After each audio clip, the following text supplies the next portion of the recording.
Hi, you know me as Swordbrother Raven of House Brightflame. I'll be giving a presentation on knitting. So, what is knitting? Knitting is a fiber art, period art, and is often confused as nail binding, or at least like nail binding was confused as knitting at some point in time. And the difference between nail binding and knitting is that nail binding is, first of all, Viking period art, and basically the yarn goes through all the stitches versus knitting, which originated from ancient Egypt. It is basically a continuous loop and thread, repeatedly until you just end it, cut it off. So where did it originate? Again, from ancient Egypt, and it was around 1000 to 14,000 AD, and it, like, there's not a lot of evidence left with the ancient Egyptians, mostly because, most things were made out of natural fibers. So those natural fibers will break down over time. So, sorry, my voice is Ole. so it does have a little bit of Islamic influence, and there is a really good example, which I wish I had a picture of. It's a knitted sock using white, light blue, and dark blue yarn. Um, they, I'm not sure what they made other than the sock. So from there, from ancient Egypt, it moved over to Spain and then eventually to Europe. So in the beginning, I thought, oh man, like it started in Europe. No, it went way back, which is pretty neat. So they had different knitting tools over the years. The period knitting tools would be made out of like copper and bronze alloy. It would be made out of wood, bone, or even wires, straight wires that they just straighten out and just use for knitting tools. There are different types of knitting tools. You may have seen them at a craft store like Joann's, Michael's. It's basically, some of it is remnant of period tools, and then there are some that are just plainly not period. So I want to start with the non-period tools. So there's, you should be familiar with like straight needles. So straight needles, they typically have a single point and a stopper at the end to keep the yarn from ejecting itself from the other end. It's really good for flat knitting. So basically, you're just knitting something really flat. So let's see. Like this, for example, I used this as my, I used it with straight needles like this. This was back in 2018. And I basically knit it flat, but you can turn your projects, excuse me, sorry. I didn't drink enough water, guys. And it's my allergies. The, Raven, you can make, is that the sock? that is the sock. For Thank reference, you. Oh, this is thank the you. Egyptian sock. I decided to do fire making last night. Can I? Thank you. So, are the straight needles period or not period? They're not period. Okay. I'm going over the non-period All right. items, yeah. So you can make your flat knitted items tubular if you get a special like yarn needle and then sew up the sides to make, stuff like that. You could do it with socks, you could do it with gloves, sleeves, stuff like that. Even like infinity scarves like this. Which I did make a lot of those like in the beginnings. So there's that. Then there's circular needles, which I do not have them. It's basically, think of something like this, but with a wire attached to the bottom. Are those period? It's not period. I'm going over the non-period stuff. Gotcha. Yeah. So basically, you may see that it's good for tubular stuff. It's almost similar to knitting it around, but not quite the same. So it's definitely a 19th century tool, along with the what was it? It was the crochet hook. So the crochet hook was invented by Victorians using the Victorian era. Victoria? Right. That's where I know you from. So Also Victoria's Secret. basically, it's a hooked tool, and you use your index finger to like work the yarn and everything. So it's definitely not period. So if I see any crocheting, it's not period. All right. So there are period knitting tools, which I do have a couple of them, but I do not have all of them, unfortunately. So the first one is double pointed needles. So with double pointed needles, they have 2 points, and you can use like probably as many as you want, but I normally do 4, and then there's like a 5th one, but I lost the 5th one. But I'll show you my current project, which is the knitted sock. I have it like this. It's 4 needles, and I use the 5th one to basically go around. So I might be able to like show you exactly one. I almost lost that one. Oh no! I accidentally pulled it out. Okay, there we go. Fixed it. Alright, so basically you take your needle and then you put it. Gosh, it's really hard to get in the stitch. Okay, so you do it like that. Then you take your yarn. And I think I have like 20 stitches on this, so I'm not gonna do like every single stitch, only because it's time consuming. So basically, you just keep going, and basically it's going to transfer over to the next thing, and then you'll have one free needle like by the end of the row. So I'm Middle gonna of do the row, this last both one. needles are got half of the work on it. So in the middle of the row, each needle will have half of the knits on it. So basically, I think I have 20. So it has to be even. So basically, I have 20 stitches on each one, and I should always end with at least 20 stitches. But if you're like what he's saying is like when you're halfway through that 20 stitches, you'll have 10 on one thing, 10 on another until it transfers out, right? Yeah, You're so transferring basically, from one needle to another. Yes, and I'm adding transferring. another loop as you go. Yeah, so it's just continuously going around like this. So I don't want to lose my place. Hopefully I won't forget. Because that'll be really bad. But double point needles, there has been evidence of it being used in the medieval era. There are paintings of the Virgin Mary knitting in the round. Okay, so So we don't know if the Virgin Mary actually did it. I But know, but the painting. it's still written as medieval painting. So they're like, but it's not the Virgin Mary. But they use a lot of biblical characters like during that time to do that. So then the next thing is the knitting Nancy. So this is the knitting Nancy, also considered to be spool knitting.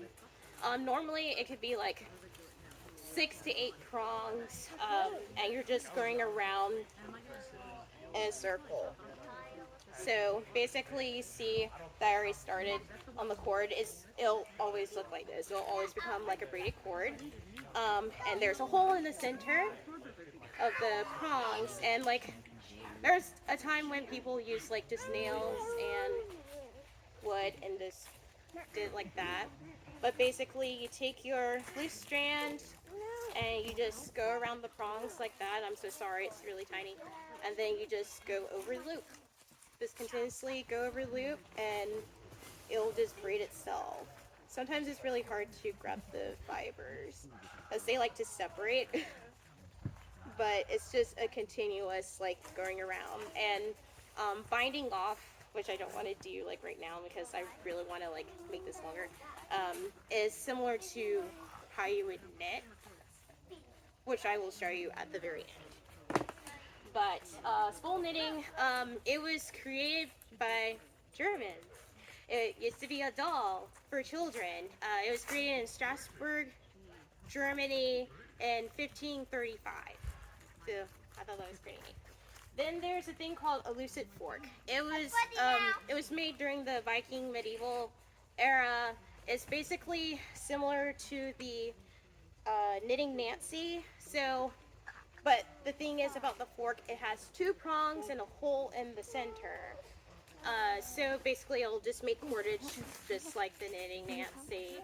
Then there's the Roman dodecahedron. It is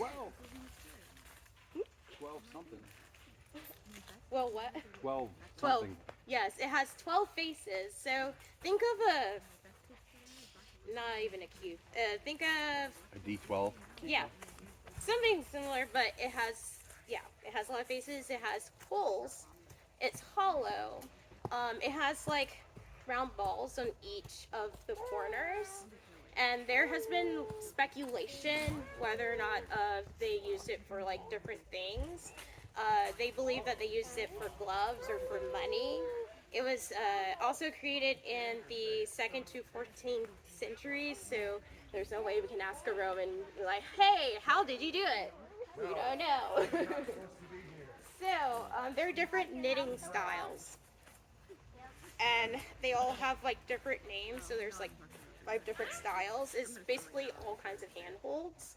So there's the English, aka American French knitting, and that's something that I do. So basically I hold the yarn in my dominant hand and I just, use it with my working needle. It's very common in the knitting community. So it's just something that people feel comfortable using. I do use a mixture of the English and the Shetland, which is basically I'm holding, like if I'm knitting, I'm holding the needle against my body because it feels comfortable for my hands. Or sometimes I just kind of hold them between my legs, just because it's just easier on my hands. But there is a better style that's great for hands. And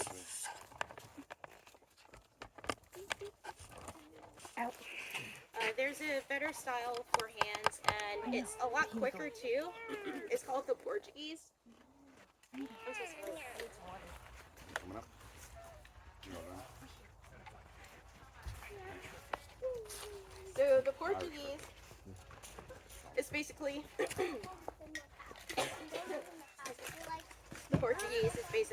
you're throwing the yarn over the back of your neck, and you just get that tension off your hand, so then you won't hurt your hand while you're trying to knit, because it is a very hand heavy fiber art.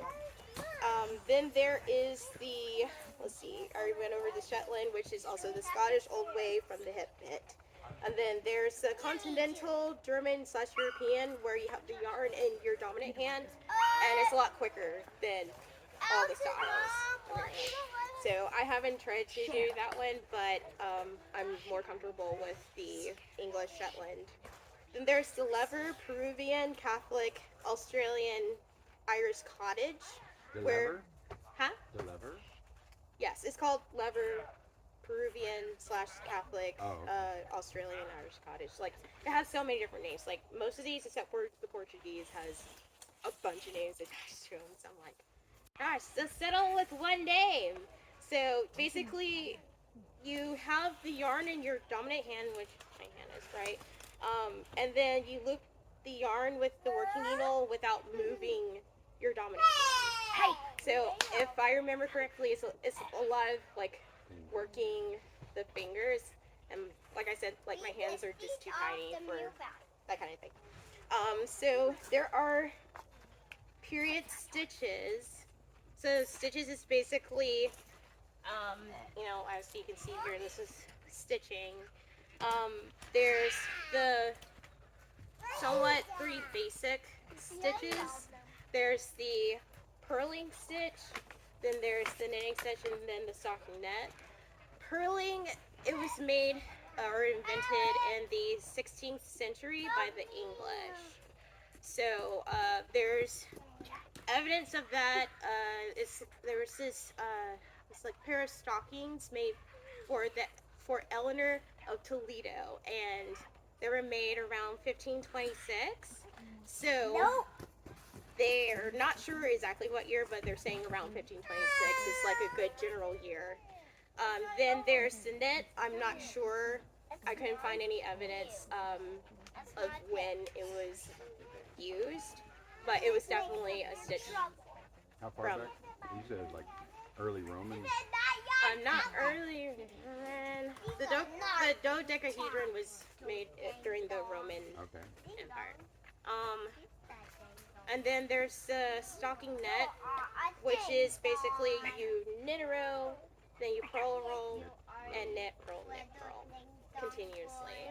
Who's doing a Doctor So- Who's book like that? Yeah. And I know like people from the SCA, like they found some evidence of that being used, and they use it in a lot of their fiber art, aka knitting. So there's that. Then there are commonly used, or not used, commonly knitted items, which is like hats, socks, stockings, liturgical gloves for, of course, the church. They actually used like really tiny needles to knit them and make really, really fine gloves, and they also used like a little bit of gold to sew into the knitting, which I was like, oh, that's really neat. And they made like really beautiful embroidery patterns for the gloves, which I thought was cool.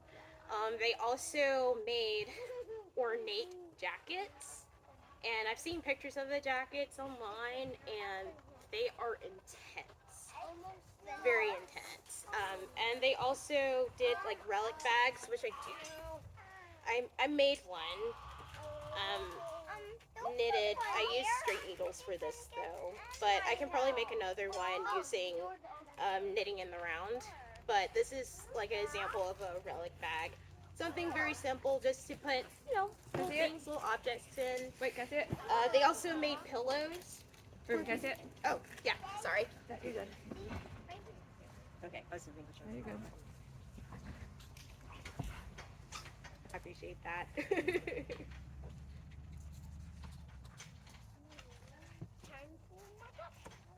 So they also did, they made pillows and wall hangings. So wall hangings are basically like knitted tapestries. And I'll get to that real quick in a little bit. So some fun facts. There was a thing called knitting guilds. And I will read a few things to that. So basically, men did a lot. They, like, let's say for theater, they played women's roles. They did a lot of things that,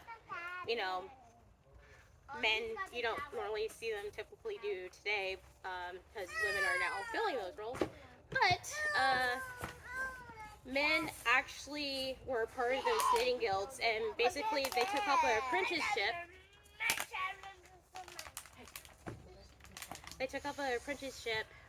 So for like the first 3 years of their training, they learned under a master of knitting, and then the next 3 years they travel the world and they learn about knitting. They just go to like different places, and then they have to come back and show that they have mastered the art of knitting. So basically they would have to knit all kinds of different stuff, and wall hangings was typically like the very last thing to show off their mastery, their taste, their artistry, everything. So it was very important because there was such a huge market in knitting during that time. Sissy, put that down. And then there was multicolored silk that they used to knit as well. And it was meant to be a luxury. So basically I would think that people would make liturgical gloves out of multicolored silk. So it would be more for like the church or for the rich. People that can afford the silky threads. And there are different colors, and a lot more colors than I expected, which is great. So I'm just going to read them off real quick. So there's brick red, madder red, pink, light yellow, amber, gold, light green, dark green, black, turquoise, dark blue, indigo, and imitation purple. So I have a little bit of that. I know that at least the Egyptians used white. So I basically have like more or less period colors hanging out right here. So now I can teach you how to knit and how to get started. So basically, I brought my thick yarn so I can show you easier how to do it. And if you want to, So, do you want to come up closer? Did it come like that? I had to like go back and wrap it Why do you do that? just to make it easier. Because if it's like this, it can get sometimes it gets stuck, and I have to like, you know, kind of like probably unravel from the other end. But so far, I've been pretty lucky. You're bringing me closer. Yeah, so the camera can see you better. Oh, hi, camera. Okay, so basically, when it comes to knitting, and I'm just going to show you how to do it on the single points, only because it's a lot easier to teach that way, because you get the basics of knitting that way. And then trying to do double point needles is definitely advanced. So definitely start with your straight point needles. And basically what you're going to do is you're going to make a loop. Slip knot? Like, or yeah, slip knot would be better. Because I either do slip knot or I normally do like just a regular knot, because like my needles are, they vary in size. So you basically slip it on there, and then you put it on, and I typically like hold it like this, and then I twirl my finger, and then I put it on needle and pull. So I'm gonna do, let's see, 1, 2, 3, 4, 5, 6, 7, 8, and I rather do like even stitches. So basically, to knit, think up. So knit. Say with me. Knit. Knit? So when I knit, I take my working needle and I go up. So knit. And then I'm gonna pull this up a little bit. You purl down, right? Yes, purl down. We'll get to that in a second. So basically you go around like that, and you loop around, and there's your first stitch. Yes, and then to purl, you purl down. So purl. So, is this, so you did 8 stitches, will that be like the full width of it then? Yeah. Yes, it'll be the full width of it, but I'm doing like a few tiny numbers. one, Yeah. So if you Just were doing one. a tapestry, it could be like 100 of that first hook. Be a giant It could pole be- that is, Okay. So basically, to purl, you point your needle down and you go into the front of that loop. Sometimes it's really Is it hard. typical to knit and purl in the same row? I mean, you can. It'll make a different type of. It moves your. It'll just be, yeah, it'll be a different pattern. So if you were to do like 2 knit, 2 purl, it'll make a whole new pattern.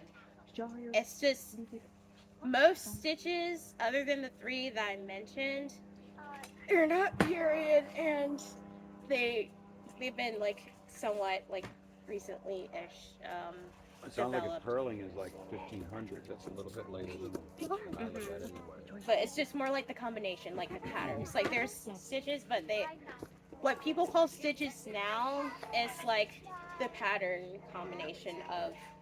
So if you knitted an entire bag, just knits, no purls or nothing, right? You can totally do that. Yeah, it's just knit And, stitch. and if you did it as purls instead, if you purled the whole bag, you wouldn't Just really be one able to tell whether you knitted or purled, would you? This If you one don't I have- did all purl. But when you look at that, can you say, yeah, I know I purled this? Or you look at it and you go, Sometimes it's could be really hard to knitted. tell, depending. You want to bring that closer to the camera? So really cool. it's just because this would be so the combination of pearl stitches. This is a garter stitch. Okay. Yeah, so that's what makes the like all together combined with all the pearl stitches. It makes it a garter stitch. So it has like a up down kind of thing going on. I feel like I just distracted you from your demo. No, you're fine. Where was I? Ah, yes. Okay, so pearl, you go down. So your needle will be in front of you, and you want to have your thread on this side, and you go around and up and around. Put one on, take one off. So I'm gonna do this one real quick so I can get to the next part, because I'm going to show you how to add stitches in a second. I like to do it in a new. So if you're doing, for example, a tapestry, would both needles be moving then, or would you only be moving one of them, really? It depends on the handholds, but then again, I still do not know what handholds are period or what, because I couldn't find that information anywhere. Okay, so you've been just trying different things to see, and you're like, well, one of these should be period, I just don't know which one yet. Yeah, so Okay. right now I'm doing the Hey, buddy. Shetland method of holding, I'm going to 10 with that. like, at least like putting it against my body Okay. and just to keep it still. And I'm guessing that's what those little things are on the back, so that you don't stab yourself. Yes. With this. Is that piece technically, like, would they have had something like that on a period set, or no? You're not going to 10 Like, yet. so yours, I know, Get off like, the yours tent. had that plastic piece on the bottom, obviously it would be Yes, plastic. this is non-period. Would they have, Just like, don't want some apple kind of hands stopper so all they're over not the fucking stabbing thing. themselves with a stick, or? No, like, So they would've apparently stabbed their hand themselves. strength is better. Okay. Because they had double pointed needles, and then they had the spool knitting, or it's another form of loom Okay. knitting as well. But is definitely like a few things I could find, but it was not a lot I could find. Okay. As I tried. I promise. Okay, so to add on stitches, it's basically like you're trying to knit, but oh dear. There we go. So it's basically like you're trying to knit. So you knit, you go around, you go out, but you don't slip off that stitch. So you basically pull it out a little bit just to give yourself room. Then you're going to go under that stitch, and then you pull back. So now I have 9. So 1, 2. I have it twisted. I probably shouldn't have used the fluffy one because it's really hard to see the stitches when it comes to this one. It's But nice I and big should though, have which makes 9. it better for the camera. Yeah, it's a little bit better. So I should have 9 stitches attached to this. Right now. 9? Yep, instead of 8 because I added. Oh, you Another added stitch. one. So I'll do it again. So basically you knit, go around the tree, and then you pull out just a little bit. Then you're going to take your other needle right here, and you're going to go, it's really hard to do like when the yarn is like kind of stiff. And then you just keep all the stitches on here while you're adding. Okay. So it won't transfer over to my working needle, which is cool. Gotcha. Yes. But to subtract, you're basically, there's like 2 different ways, but this one's an easier way. So basically you're going to knit 2 of the stitches. So, So combine them? Okay. So you basically, I have 2 right here. I go under the second one. It's so smart in its simplicity. Yes. And you just basically knit those 2. If I can grab that little piece.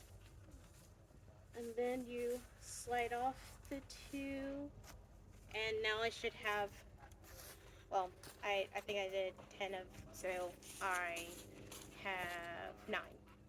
Yep. Yeah. So there's that.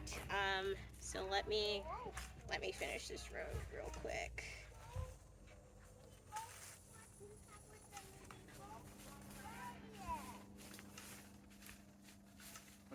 Because there, also, I won't be able to show you how to do colors because I don't have another thing.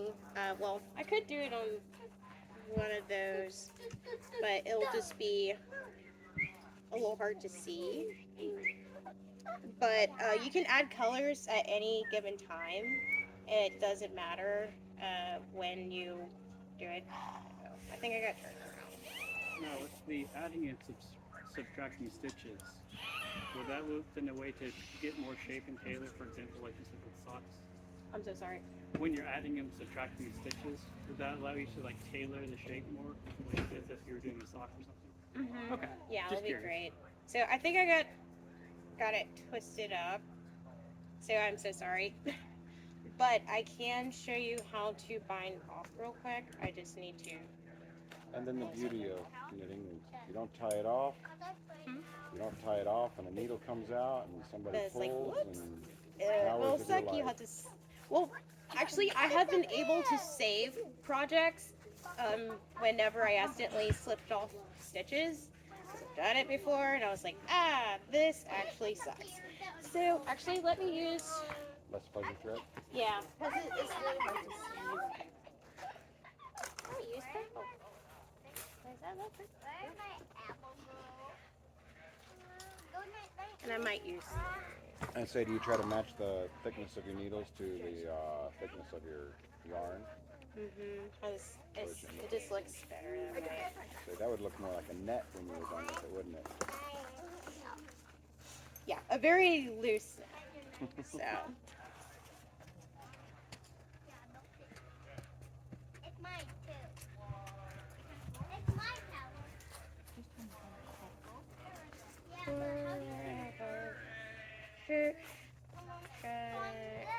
Okay, so I'm just gonna do purl stitches because it's a lot quicker for me to do.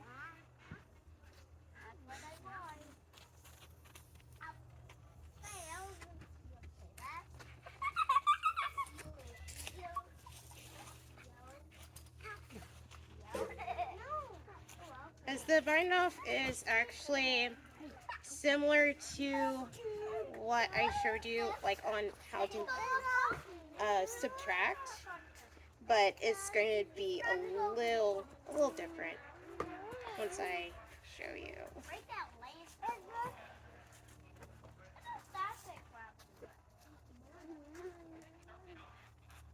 It's really hard to do this standing up, by the way. bet. So I'm like normally you're trying to sitting? stabilize the needles, but this is how I normally knit when I'm sitting down. This is the hard level. Right. The boss battle. Okay. And then I'm gonna do one more row, and then I'll show you the bind off.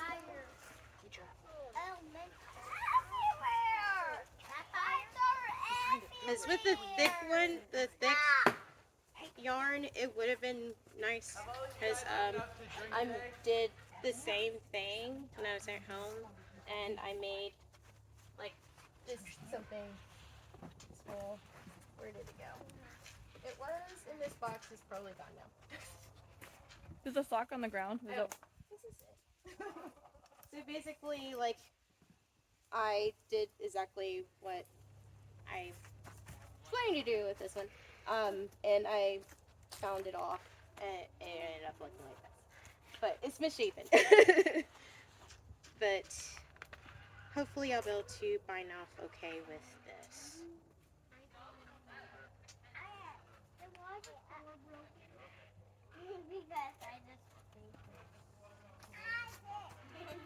And it's something you want to take your time on too, because if any of the stitches slip off and you can't save it, you have to start over.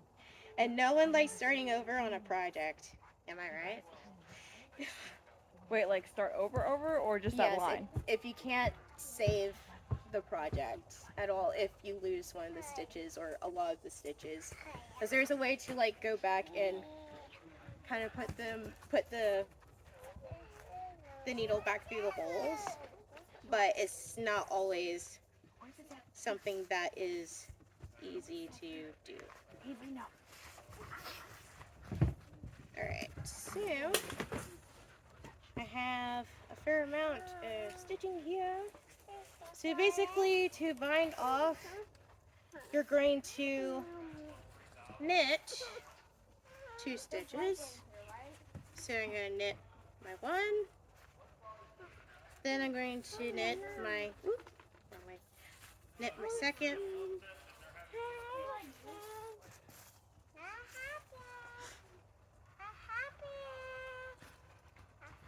and then basically I have 2 on my working needle. What you're going to do, you see this first one that I did, you're going to basically, sometimes it's really hard to do when I'm not saying. You take it and then you bring it up to the top and leave that last one there and slip that one off. Something's crawling on me. So now I have 1. And you basically do the same thing, rinse and repeat. So as you can see, this is a continuous loop and thread. It's really hard to do because the yarn. I'm so sorry it's taking so long, guys. But it is a process. As you can see, it's kind of binding. That's what I'm here for. It does do this.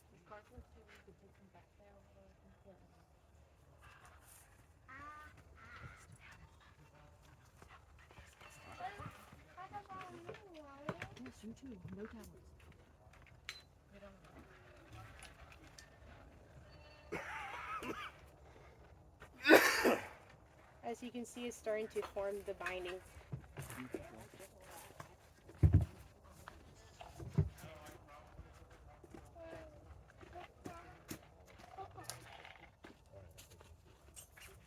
Toys. Where are the I have 2 more stitches left. Jax. Go. There's only one toy. Hey. Battle tanks, dude. You're still, Hold on, still hold on. running with my yarn. Hold on.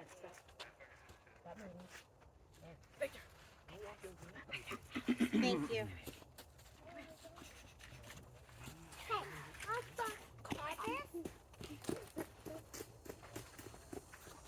Alright, so now you can see that I have 2 stitches left. So this part is very important. You're going to basically do it like you normally did just a little bit ago. You knit. I think it's split. Yeah, it's split.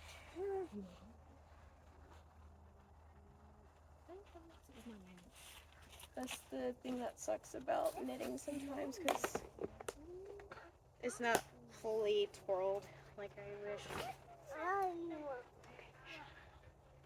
12 is like when it's spun on a drop spindle. Yeah, like it's basically as if I were to unravel it, like it'll get looser and looser, and that's when it starts sucking. So That's when they set the twirl, like when they get it right up on a knitting Nancy and wet it and let it set. So basically, I'm not sure how they do it. Sunbro might be able to explain that part. I'll explain my Okay. time. We're going backwards here. Yes. So basically, now I have 2 on my working needle. So what do? You basically go back. You take that last loop there. and you bring it up and over. So now I have that one left. So I'm going to take my scissors, nice sharp scissors, and I'm going to cut that much off. And then I'm going to carefully remove it from its needle. I'm going to take the tail in Make sure not to stay staying or sitting. and stick it right through that loop and pull. And now it is bound. Beautiful. Nice. Beautiful. God. Looks like a little caterpillar. What to say? Show it to the camera. Look at it! Okay. Alright, so yeah, if you want to touch it, feel it, pass it around if you want. But Caterpillar. that's basically how you knit. I want to show you how to do the colors. Because you can add the colors like any time. So basically, I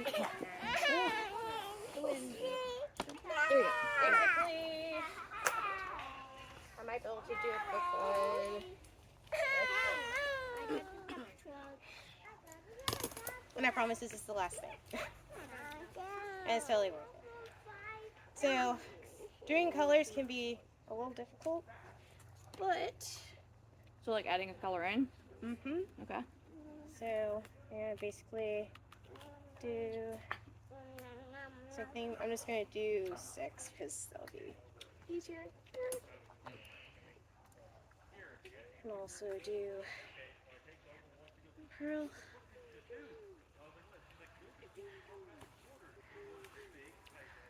You're pretty fast at this when you're not talking. Right.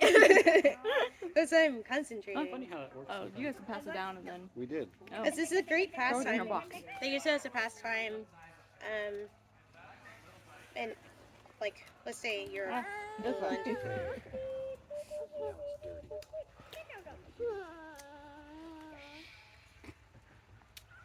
Me too.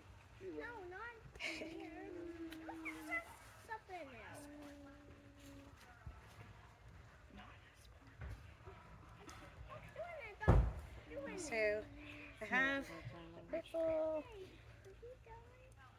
And I have to like always make sure that your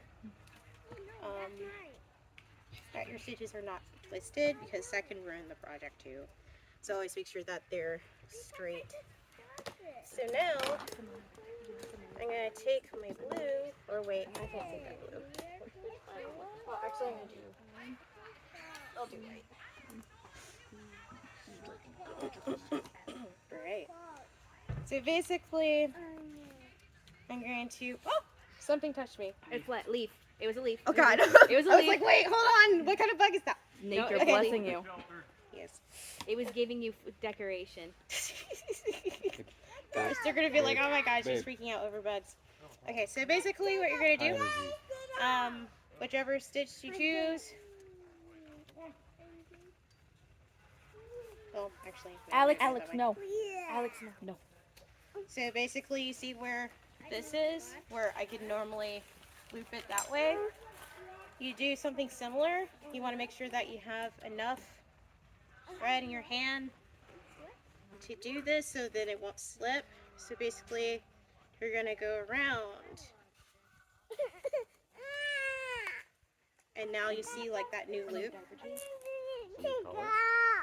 It's a new color. But you want to make sure that this is taut, so then it won't loosen the thread because that can happen. So you want to make sure that you're holding on to dear life to your original thread until you can actually get it tightened. So you're just basically doing it like normal.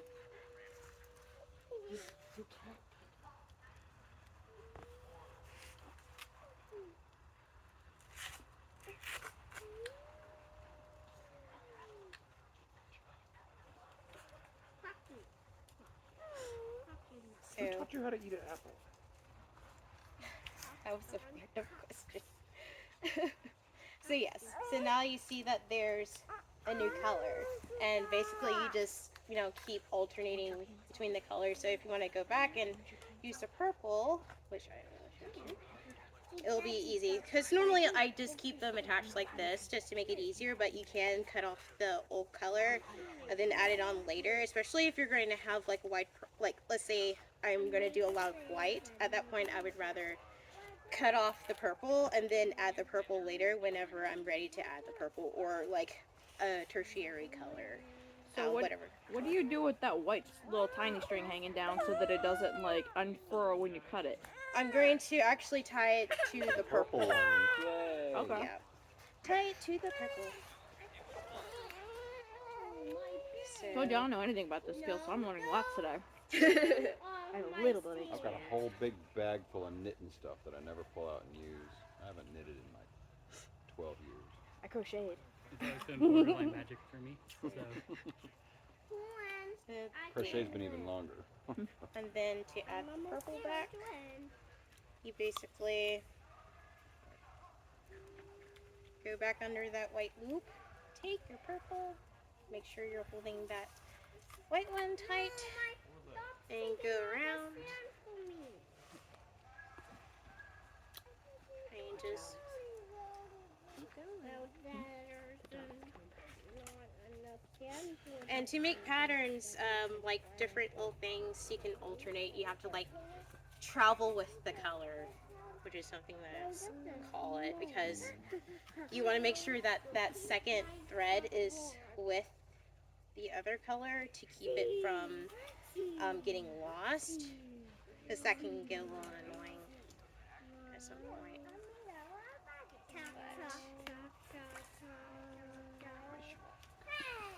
But yeah, this is how you do the second color. That looks fabulous. Hmm? That looks fabulous. Thank you. But that should conclude my presentation, unless you have more questions for me. Why don't you show them the socks up close, like the earlier sock that you showed them? Oh yeah, well, That way they can see it. oh yeah. Do we do the bag I already? already did that one. I have to carefully pull this one out because I kind of did like a... You added like two of your fifth stick. Yeah.